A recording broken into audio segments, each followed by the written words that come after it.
فاش تر کہہ کیونکہ میری فہم ابھی ہے نارسا، جانتا ہوں اس سخن کو فاش تر کہنا خطا، اہل دل کی گفتگو کا کیا یہی انجام ہے؟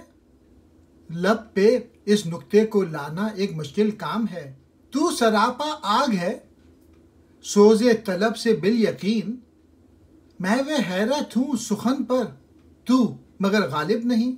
علامہ اقبال کہتے ہیں غالب سے، تو ذرا یہ بات واضح طور پہ یا کھل کر بتا، کیونکہ میری فہم بات کو سمجھنے والی نہیں، میں تیری بات نہیں سمجھا۔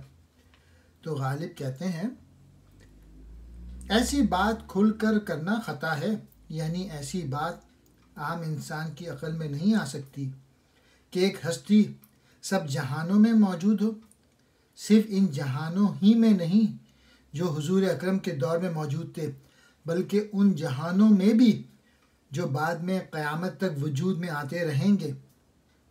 پھر اقبال پوچھتے ہیں کیا اہل دل کی بات بے نتیجہ ہے؟ پھر غالب کہتے ہیں جو گہری بات تو مجھ سے کہلوانا چاہتا ہے اس کا میرے لب پہ آنا مشکل ہے۔